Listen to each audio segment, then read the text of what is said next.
आज की जो मैं सच्ची घटना सच्ची कहानी आप लोगों को सुना रहा हूँ वो है एक लाचार कमजोर पति और पत्नी की। इसमें पत्नी अपना शौक श्रृंगार पूरा करने के लिए कुछ ऐसा कदम उठाती है जिसके वजह से कई लोगों की जिंदगियां बर्बाद और तबाह हो जाती है। बहुत ही इंटरेस्टिंग और मज़ेदार कहानी है दोस्तों। तो आप सभी से वही छोटा सा रिक्वेस्ट है कि इस कहानी को समझने के लिए आप लोग हमारे वीडियो में अंत तक बने रहें ताकि अच्छे से समझ आए। और आप सभी से वही एक छोटा सा रिक्वेस्ट है कि अभी तक आप लोग हमारे यूट्यूब चैनल पर नए हैं और चैनल को सब्सक्राइब नहीं किए हैं तो प्लीज़ दोस्तों चैनल को सब्सक्राइब कर लें और वीडियो को लाइक कर दें ताकि हमारे भी हौसला बढ़ता रहे। तो आप सभी को नमस्कार, हम संतोष कुमार, आप देख रहे हैं संतोष क्राइम सफ़र। तो चलिए दोस्तों इस कहानी और घटनाक्रम में हम लोग आगे बढ़ते हैं और सिलसिलेवार तरीके से समझने की कोशिश करते हैं कि आखिरकार हुआ क्या था। तो दोस्तों आज की जो ये सच्ची कहानी है, सच्ची घटना है, वो है मध्य प्रदेश के सिंगरौली ज़िले की। सिंगरौली ज़िले का ही एक थाना लगता है माड़ा, और इसी माड़ा थाने के अंतर्गत एक छोटा सा गांव आता है और उसी गांव का रहने वाला शिव नारायण के परिवार में शिव नारायण के अलावा उसके माता पिता और उसकी एक बहन होती है। शिव नारायण के पिता का नाम छोटू राम होता है। छोटू राम जो कि बेहद गरीब होते हैं, उनके पास उनका खुद का थोड़ा बहुत खेत होता है, उस पर वो खेती बाड़ी का काम किया करते थे। लेकिन इतना भी उस खेत से आमदनी नहीं होता है जिससे कि उनके परिवार का अच्छे से पालन पोषण हो सके। इसलिए छोटू राम जो होते हैं कुछ ही दिहाड़ी मजदूरी का भी काम करते हैं जिससे थोड़ा बहुत कमाते हैं और अपने परिवार का पालन पोषण करते हैं। इधर छोटू राम का अब जो है जीवन धीरे धीरे गुजर रहा होता है और देखते ही देखते उनकी बड़ी बेटी जो होती है वो 17-18 साल की हो जाती है। तो अब छोटू राम को कहीं न कहीं अपने बेटी को लेकर के चिंता होने लगती है और वो एक दिन अपने पत्नी से कहते हैं कि अब बेटी जो है जवान हो चुकी है, बड़ी हो चुकी है, अब अपने बेटी के लिए अच्छा खासा लड़का देख करके कहीं पर बेटी की शादी कर देते हैं। इस बात पर छोटू राम की पत्नी कहती है छोटू राम से कि जब बेटी बड़ी हो गई है, शादी करने योग्य हो गई है, तो बेटी की शादी तो करनी पड़ेगी। फिर छोटू राम जो होते हैं अपने नाते और रिश्तेदारों से अपने बेटी के लिए लड़का ढूंढने की बात करते हैं। तो छोटू राम के जो नाते रिश्तेदार होते हैं वो छोटू राम के बेटी के लिए लड़का ढूंढ देते हैं और छोटू राम को देखने के लिए बुलाते हैं। फिर छोटू राम जाते हैं लड़का देखने के लिए, तो आखिरकार उस लड़के को छोटू राम पसंद कर लेते हैं। और फिर जिस स्थिति में थे वो, उनके पास बहुत ज़्यादा धन दौलत तो नहीं था, लेकिन वो अपनी बेटी की गरीबी ही हालत में उस लड़के के साथ शादी कर देते हैं। और वो लड़का जो होता है वो भी कोई बहुत बड़ा परिवार से नहीं था, उसके भी माता पिता गरीब ही होते हैं। इसलिए दोनों लोग एक ही समान होते हैं, इसलिए दोनों परिवार आपस में एक दूसरे से शादी कर लेते हैं। इधर छोटू राम जब अपनी बेटी की विदाई कर देते हैं तो दोनों पति पत्नी काफ़ी ज़्यादा खुश हो जाते हैं, क्योंकि दोस्तों आप लोग भी जानते हैं कि जिस घर में जवान बेटी और बड़ी बेटी होती है उनके माता पिता के ऊपर बहुत बड़ी जिम्मेदारी होती है जब तक बेटी की शादी न कर लें। इधर छोटू राम जो होते हैं अपने बेटी की शादी करने के बाद अपने पत्नी और अपने बेटे शिव नारायण के साथ अब अपने घर में रह रहे होते हैं। इधर धीरे धीरे लगभग 4-5 साल का समय गुजर जाता है। आखिरकार उनका बेटा जो शिव नारायण होता है उसका भी उम्र लगभग 21-22 साल का हो जाता है, वो भी शादी करने योग्य हो जाता है। लेकिन इधर छोटू राम का बेटा जो शिव नारायण होता है उसके लिए छोटू राम को रिश्ता ढूंढने जाने की आवश्यकता नहीं पड़ती है, बल्कि उनके बेटे के लिए शिव नारायण के लिए रिश्ता जो है अपने आप आ जाता है। फिर जब अपने आप रिश्ता आ जाता है तो छोटू राम जो होते हैं वो सोचते हैं कि जब रिश्ता अपने आप चल करके आया है तो हम क्यों न अपने बेटे शिव नारायण की शादी कर देते हैं। इसके बाद छोटू राम जो होते हैं अपने 2-4 रिश्तेदारों को अपने घर बुलाते हैं और फिर अपने रिश्तेदारों के साथ उस लड़की के घर जाते हैं उस लड़की को पसंद करने के लिए। चूँकि वो लड़की जो थी वो छोटू राम के गांव की ही रहने वाली थी, तो इसलिए उस लड़की के बारे में छोटू राम को कुछ पहले से ही पता था, लेकिन फिर भी अपने रिश्तेदारों को लेकर के जाते हैं उस लड़की को देखने के लिए। फिर छोटू राम के और जो रिश्तेदार साथ में गए होते हैं वो लोग भी कहते हैं कि लड़की अच्छी है, तुम अपने बेटे की शादी कर दो। फिर छोटू राम जो होते हैं वो अपने बेटे शिव नारायण का शादी 13 मई 2013 में उस लड़की के साथ कर देते हैं। उस लड़की का नाम होता है रामकली।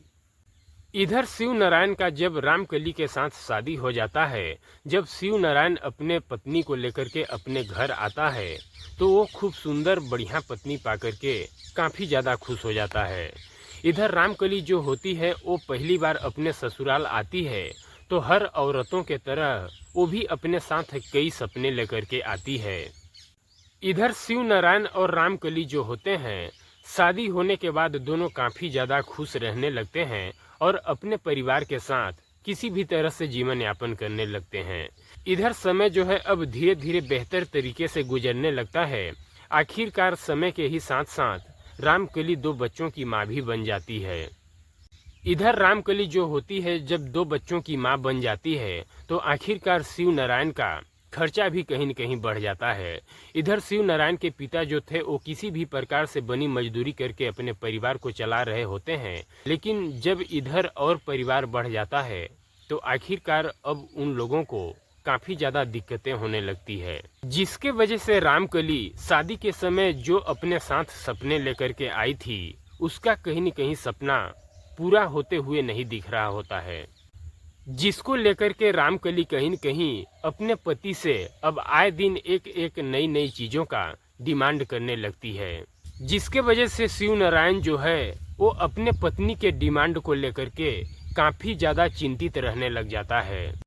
इधर रामकली एक दिन अपने पति शिव नारायण को समझाते हुए कहती है कि यदि आप इसी तरह से घर में ही रहोगे तो हमारे बच्चों का भविष्य क्या होगा, इसलिए तुम कहीं पर बाहर काम करने के लिए चले जाओ, जिससे कि 2 पैसा कमाओगे तो हमारे बच्चों का भविष्य जो है वो बेहतर बनेगा।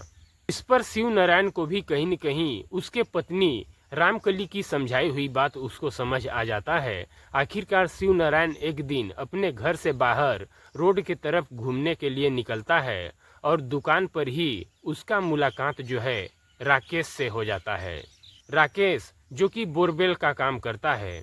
फिर शिव नारायण जो होता है वो राकेश से कहता है कि भाई तुम जहाँ पर काम करने के लिए जाते हो हमें भी साथ में ले चलो, हम भी काम करना चाहते हैं। इधर राकेश जो बोरवेल का काम करता था उसको 2-4 आदमी उसके साथ चाहते थे, इसलिए राकेश जो होता है शिव नारायण को अपने साथ ले लेता है काम करने के लिए। और फिर इधर राकेश जो होता है जहाँ भी उसको काम मिलता, जहाँ कहीं भी काम करने जाता, शिव नारायण को फ़ोन करके बुला लेता और शिव नारायण राकेश के साथ काम करने के लिए चला जाता था। इस तरह से उन दोनों की काम चल रही होती है और इसी बीच में उन दोनों का अच्छा खासा दोस्ती भी हो जाता है। इधर जब राकेश का शिव नारायण के साथ दोस्ती हो जाता है तो आखिरकार एक दिन राकेश जो होता है वो शिव नारायण के घर आता है और जब शिव नारायण के घर राकेश आता है तो शिव नारायण के पत्नी को जब देखता है तो वो देखते ही शिव नारायण के पत्नी को राकेश पसंद कर लेता है। इधर समय अब बेहतर तरीके से चल ही रहा होता है कि राकेश जो होता है वो अब कुछ ज़्यादा ही मात्रा में शिव नारायण के घर आने जाने लगता है और उसके पत्नी के तरफ कुछ अलग ही निगाह से देखता है। फिर शिव नारायण की पत्नी जो होती है वो राकेश के हाव भाव को देख करके वो भी कहीं न कहीं समझ जाती है कि आखिरकार राकेश जो है वो हमारे साथ क्या करना चाहता है। इधर राकेश जो होता है वो नंबर 1 का शराबी होता है, तो अपने साथ साथ शराब जो है वो शिव नारायण को भी पिलाता था। इधर पहले शिव नारायण के पास पैसे नहीं थे तो वो शराब क्या होता है वो जानता ही नहीं था, लेकिन जब से शिव नारायण का राकेश के साथ दोस्ती हुई तो शिव नारायण को भी पता चल गया कि आखिरकार शराब होता क्या है, तो उसको भी लत लग जाती है शराब पीने की।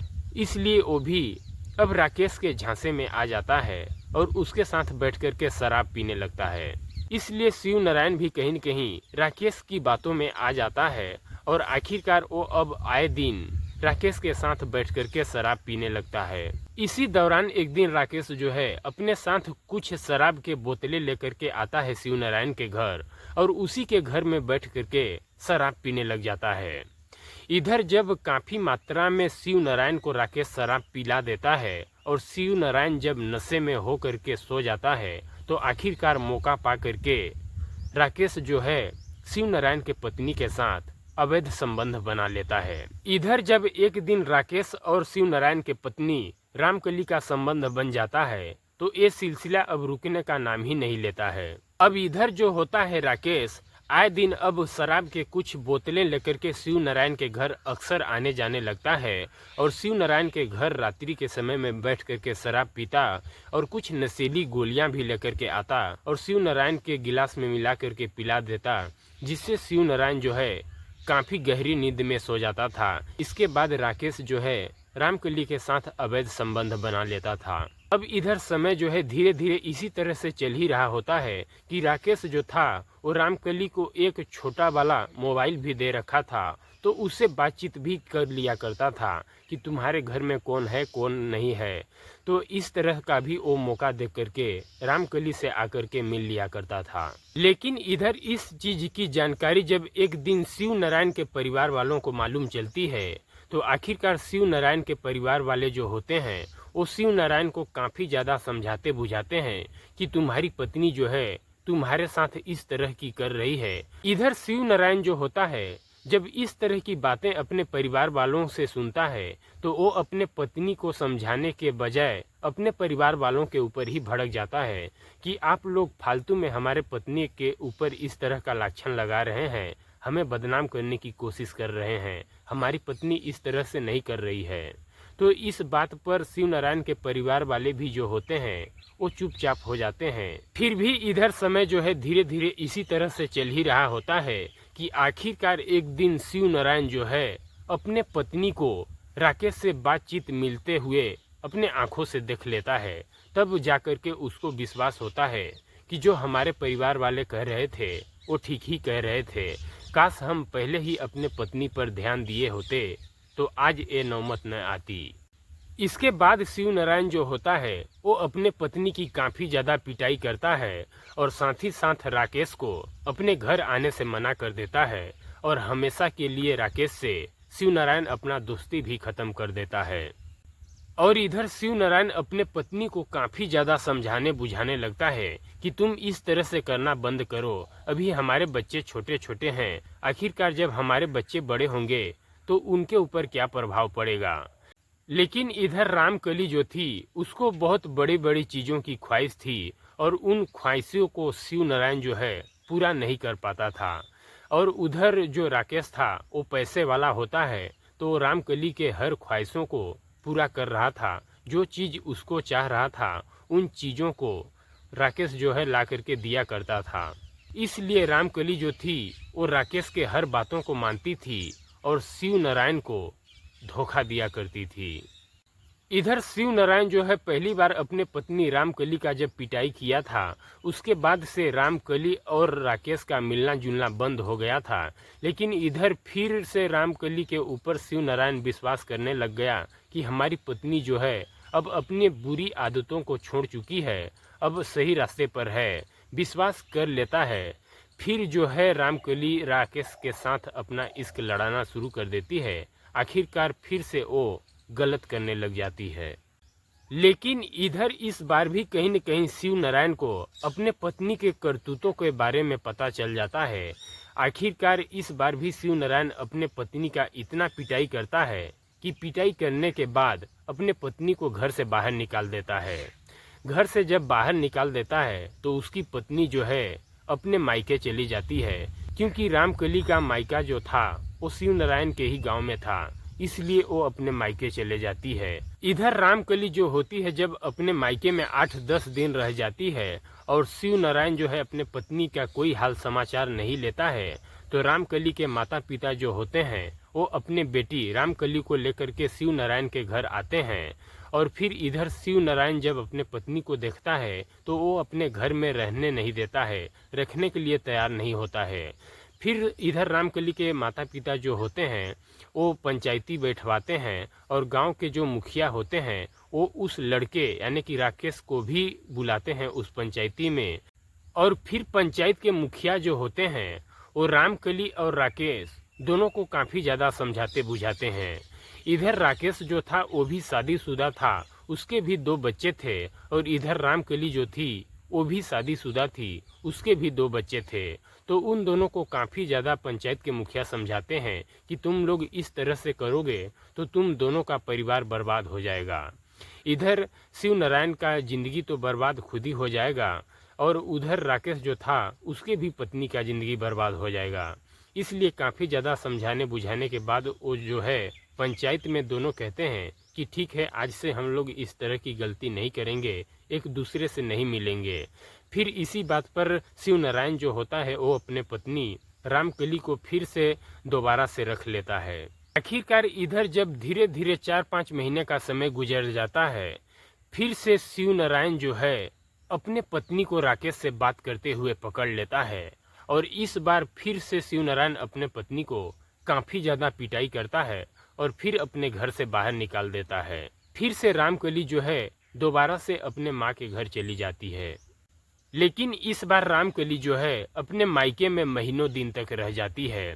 इधर शिव नारायण अपने पत्नी का कोई रता पता नहीं लगाता है और शिव नारायण के 2 बच्चे जो थे वो शिव नारायण के ही पास थे। इधर राकेश जो है वो बड़े परिवार से था और जो गांव के मुखिया थे वो भी उस लड़की के माता पिता के ही तरफ थे। इसलिए सभी लोग मिल करके रामकली से शिव नारायण के ऊपर ही मुकदमा दर्ज करा देते हैं और कई तरह की धारा लगवा देते हैं और शिव नारायण के ऊपर दहेज का भी आरोप लगा देते हैं कि दहेज कम मिलने के वजह से शिव नारायण रामकली को अपने घर से निकाल दिया है। इसी बीच में रामकली जो है एक दिन अपने दोनों बच्चों को भी शिव नारायण के घर से ले जाती है। इधर शिव नारायण जो होता है अब अपने पत्नी को साफ साफ रखने से इनकार कर देता है, तो उसकी पत्नी जो 2-3 धारा उसके ऊपर लगवाई थी उसी धाराओं में पुलिस आती है और शिव नारायण को पकड़ करके जेल भेज देती है। इधर शिव नारायण जो होता है लगभग साल भर में उसको बेल मिलती है और वो जेल से छूट करके अपने घर आता है और अपने बूढ़े माता पिता का किसी भी प्रकार से पालन पोषण कर रहा है, ख्याल रख रहा है और अपना दिहाड़ी मजदूरी का काम करके अपना जीवन यापन कर रहा है। इधर रामकली जो है अपने मायके में तरह तरह के ताना और लातगारी सह रही है, वो भी अपने मायके में किसी तरह से अपना गुजारा कर रही है। तो दोस्तों, एक पत्नी का सब कुछ उसका पति ही होता है, लेकिन यहाँ पर रामकली जो है अपने पति को महत्व न दे करके पराये पुरुष को महत्व दिया, तो उसी का अंजाम जो है रामकली आज भुगत रही है। तो दोस्तों, ये रही पूरी कहानी। आप लोगों को कैसी लगी आप लोग कमेंट बॉक्स में ज़रूर बताना। और दोस्तों, इस घटनाक्रम को सुनाने का उद्देश्य मेरा किसी को ठेस पहुंचाना, परेशान करना नहीं है, बल्कि आप सभी को सचेत और जागरूक करना है कि देश दुनिया में इस तरह की तमाम घटनाएं घट रही हैं, जिससे आप लोग सतर्क और सावधान रहें ताकि आपका भी परिवार सुरक्षित रहे। वीडियो अच्छी लगी हो तो वीडियो को लाइक कर देना और चैनल को सब्सक्राइब कर देना दोस्तों, ताकि हमारा भी हौसला बढ़ता रहे। तो मिलते हैं अगले दिन एक और सच्ची कहानी, सच्ची घटना के साथ। तब तक के लिए जय हिंद, जय भारत।